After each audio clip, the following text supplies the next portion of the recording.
Hello and welcome back to TOMUARIGASSEN, or How I Ripped Off Buffy the Vampire Slayer. This is episode 4.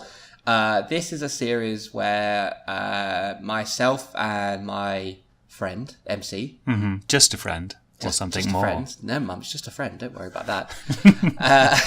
We look back on this series, comic book, TV show thing, builds that I wrote when I was 14 years old. Fan fiction. Where I imagined how awesome it would be if the two of us were crime-fighting, supernatural, killing ninjas. And it's really terrible when I ripped everything off from all the Joss Whedon shows and we read it and do racist voices. It's a good thing that Firefly wasn't out, or you would have found a way to shoehorn in a spaceship. Oh, no, I wish it was out and then I could have done that. So where are we up to now? At some point in these writings, I do have a previously on TOMUARIGASSEN. Oh, I remember that. For now, we've both suffered an independent tragedy each. We've both become ninjas after training for a year. My dear Carol died? Yes, Carol died. It was very sad. Yeah. We've made some friends in Louise and Jay. I say friends. Yeah, we're not very nice to them, are we? We've made Louise our secretary and Jay is our money man whose shit we steal. On occasion we yell at him. And we live in an abandoned mansion just outside Tokyo. Convenient. Very convenient. And we're trying to find evil to kill. Yeah, and we're not being... Well, I don't know, considering our incredibly incompetent approach, we do have some success.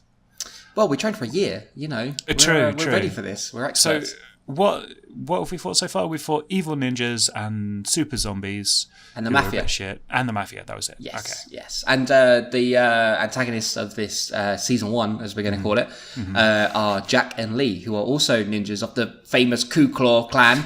But they have gone bad and they murdered our master. But he's all right because he's a ghost now. What a great recap. It all makes sense. All right, let's get into episode 4. From Beyond. Louise had to laugh as MC and Chip walked into the mansion. MC was covered in blood and zombie flesh.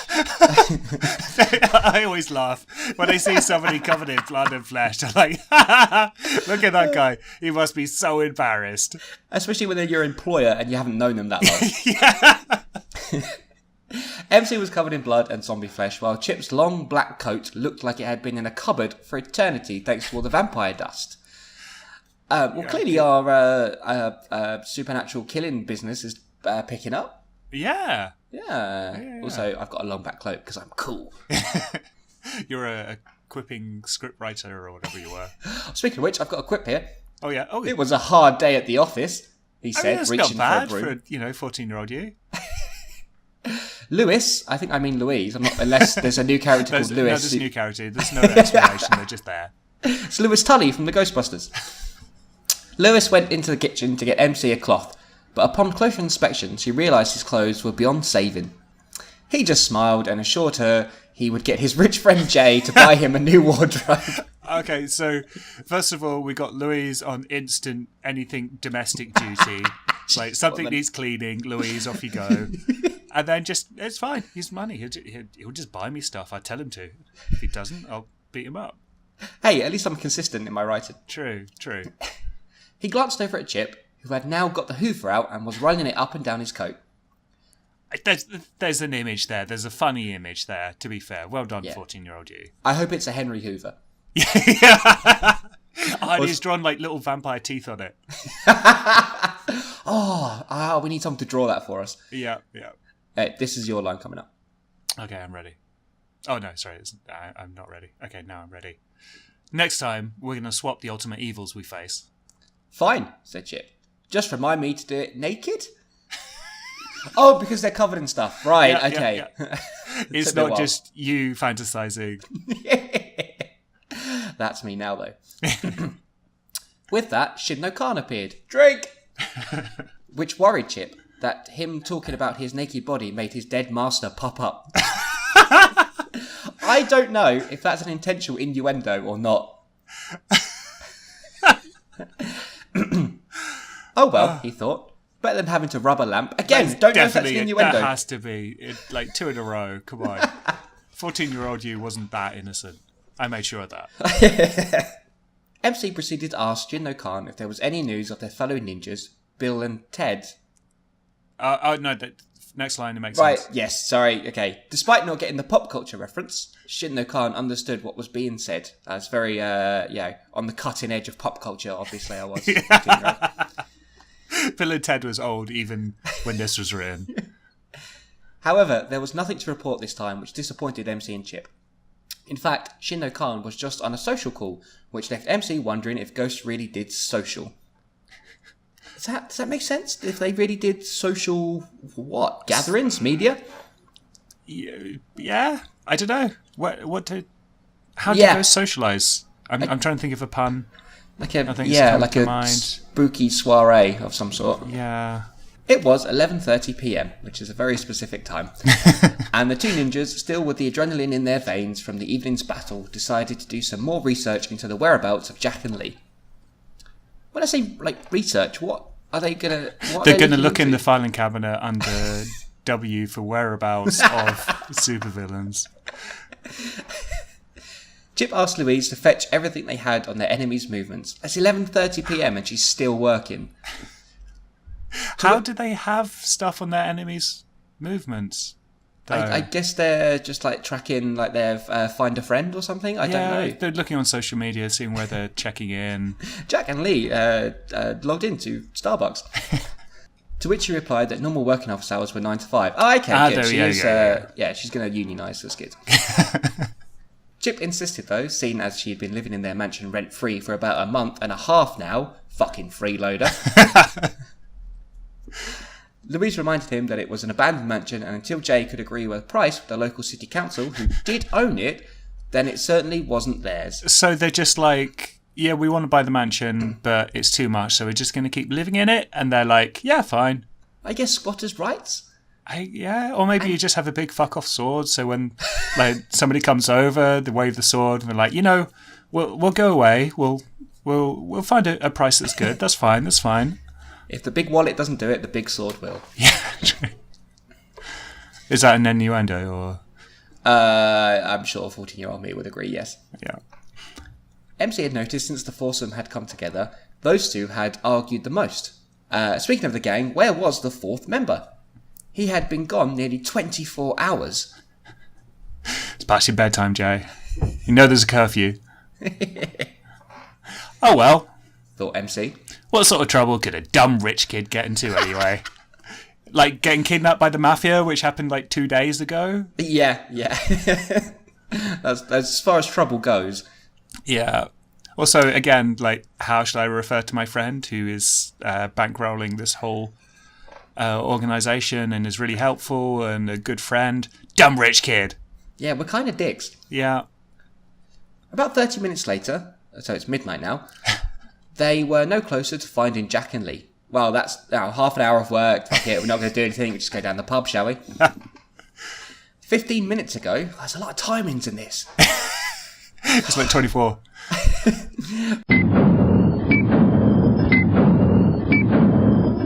15 minutes ago, Chip had gone for a cup of tea. Oh, so English. You can tell this was a long time ago. This was before I got into coffee. Yeah, true. This stuff was best left to MC. He was the brains of the duo. The nerd. Genius computer hacker or whatever. Whereas Chip is an unemployed scriptwriter. Wisecracking. No, sorry, yeah, true. Yeah. After that, Chip decided to taunt Louise about the bags under her eyes, and they had started bickering again. By the way, Louise, when you finish doing that work for me, I just want you to know that you're really ugly. Oh my god, we're terrible people. I know. They were finally interrupted when Jay came in. He looked flustered, so MC decided to ask about the new wardrobe later. Okay, we're not that bad. Louise asked him what was wrong, then told him to breath before he started to choke. It's important to remember to breath. Am I doing Jay? Oh shit, did we decide who was doing who? I can't remember. You did Jay. Okay, I'll do Louise. Are we doing voices? Yeah. I can only think of squeaky voice, and I don't think you have a squeaky voice, Jay. You got a lovely voice. I got some bad news for you guys. You don't sound like that, Jay, really. He finally managed, but apparently the way I've written this, that's probably how he would sound. And also it's his only line of dialogue in the entire thing. So. Yeah, but now that you've started that, you've got to go the rest of the series doing that. What do you mean that's not Louise's natural colour? That sentence is a train wreck. Replied Chip, as he was clearly drunk. But Jay was deadly serious, and he went on to explain why. He told MC and Chip that during his trip into Tokyo, he had run into an old friend. Literally. With his car. Well, maybe Jay is a dick if he's fucking drink driving all over the place. This is why we steal his car. The friend in question, Jamie, was okay. Just shaken. That wasn't Jay's fault. Jamie worked for his father, who was a great scientist, but recently his dad had been employed by two guys who he'd never met before. Jack and Lee, by any chance? Asked MC. Jay nodded. By this time, Shinno Khan had also joined everyone in listening to Jay, who continued. Jamie told Jay... Oh God, that's tough. Jamie told Jay that he was running from something his dad had made for these two new employees. He called it Joe. Another J name. Great. Wait. I feel like Joe is probably a reference. Yes. We'll get into this. We'll get into that. Okay, that is. I remember what that is. Yeah. Oh, wow. This is also a callback to the end of the last episode. Do you remember when we were fighting the super zombies and there was a big thing in a... I do. A thing. What do big things live in things? The what? Yeah. Then what happened? Chip asked. Yeah. Then he had his head ripped off by a woman. Everyone was stunned because Jay finished by telling them that this was no ordinary woman. She was at least 7 foot tall, must have been around the 20 stone mark, and was built like a brick shithouse. Also, she had green and purple skin and disgruntled facial features. What do you mean that's not an ordinary woman? That's like fucking every woman I've ever met. That's completely average. She's really tall, built like a brick shithouse. Also, she's quite disgruntled. And the green and purple skin, that's normal. Yeah, but she's called Joe, which is the least scary name ever. Yeah, that's the weird thing. Joe's a boy's name. I'm surprised they didn't spell it that way, to be honest. Yeah. It fell quiet for a few seconds as the gang tried to take in what Jay had just said. Shinno Khan spoke first. He told his ninjas to try and research this Joe and see if it was created or whether or not it was some ancient evil that has been raised by Jack and Lee. Well done. You got through that sentence. I did, just about. I don't know how. In the meantime, he would try to locate this Joe beast. MC booted up the computer to bring up a profile on Jamie's dad to find out where he had last worked.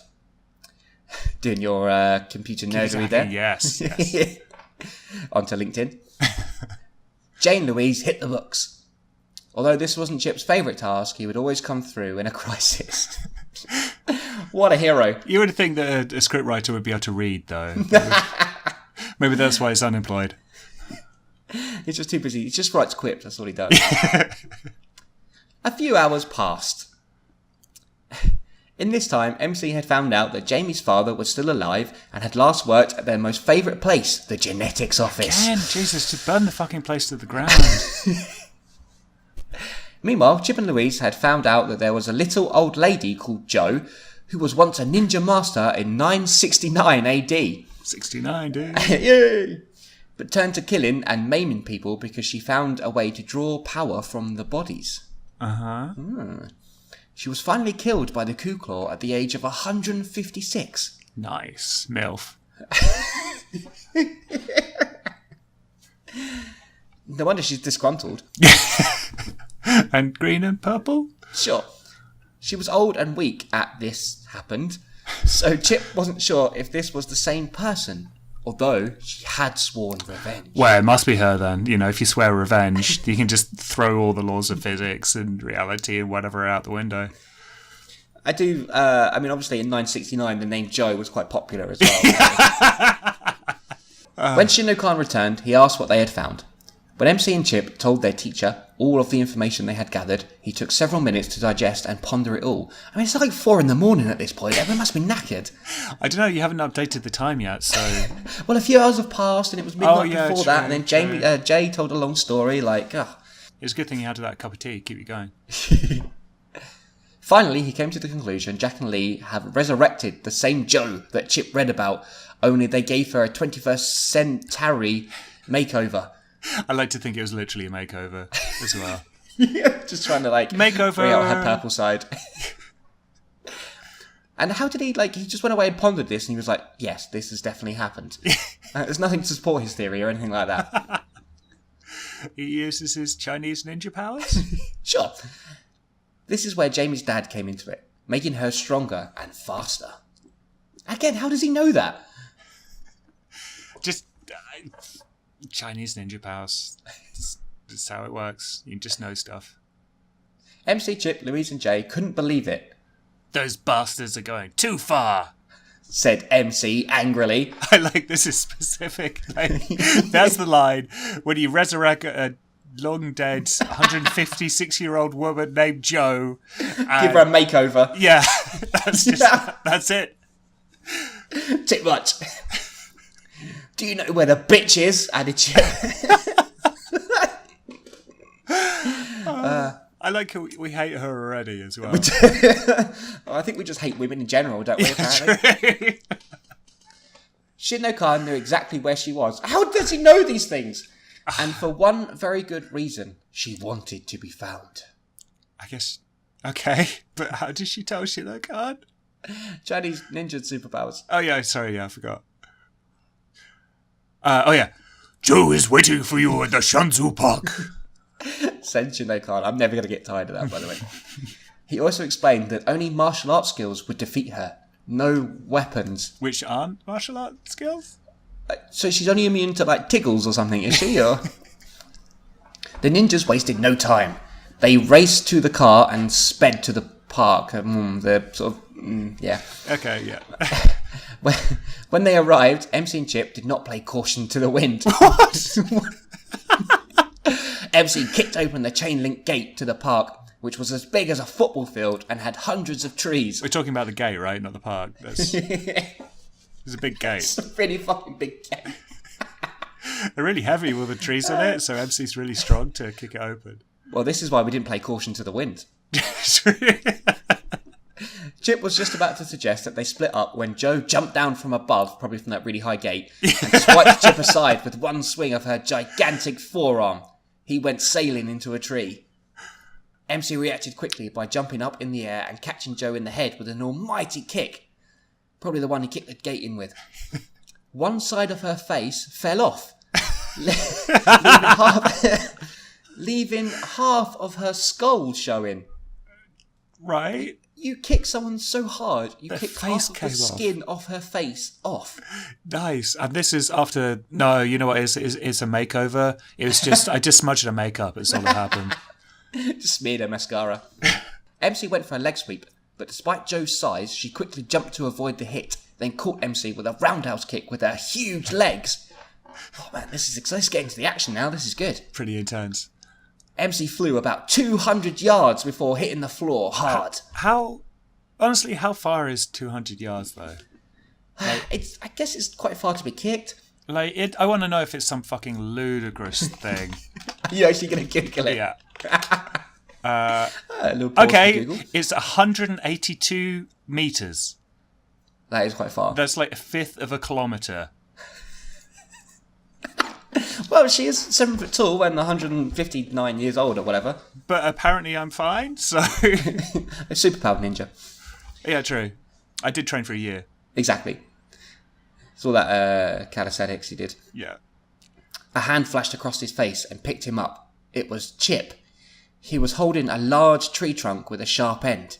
Weapons don't kill her, remember? Said MC, spitting blood as he spoke. Perhaps not, said Chip, but it will hurt like hell. I'm still confused about the weapons thing. Yeah. What?